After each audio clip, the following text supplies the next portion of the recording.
मला कुणीतरी सांगितलं विरोधक राज्यपाल महोदयांना भेटायला गेलेले होते की हे सरकार बरखास्त करा।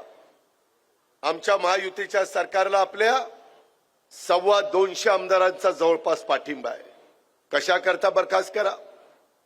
त्याच्यामध्ये काही ठिकाणी दुर्दैवी घटना घडल्या, त्याचं समर्थन मी करणार नाही, परंतु त्याच्या पाठीमागची पार्श्वभूमी जी माजी नगरसेवक घोसाळकरच्या बाबतीत घडली, मॉरिसने ती केली, त्याच्यामध्ये त्याच्या आधी सत्ताधारी पक्षाच्या एका आमदारांनी एक चुकीचं कृत्य केलं।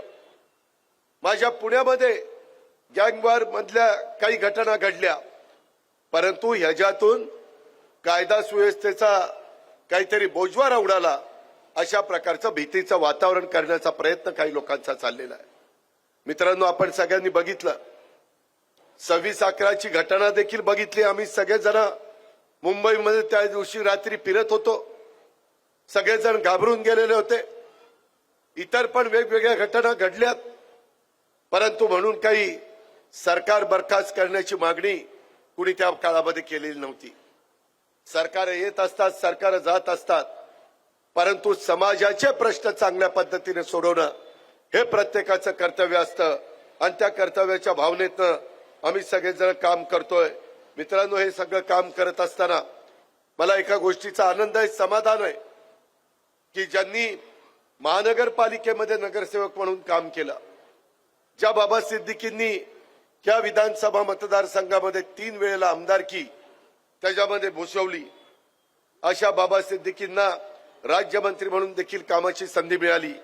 बाबा सिद्दीकींनी स्वतःच्या आयुष्यामध्ये कधी एका जातीचं प्रतिनिधित्व केलं नाही, सर्व जाती धर्माला न्याय देण्याची भूमिका बाबा सिद्दीकींनी आजपर्यंत केलेली आहे, हे आपल्याला विसरता येणार नाही।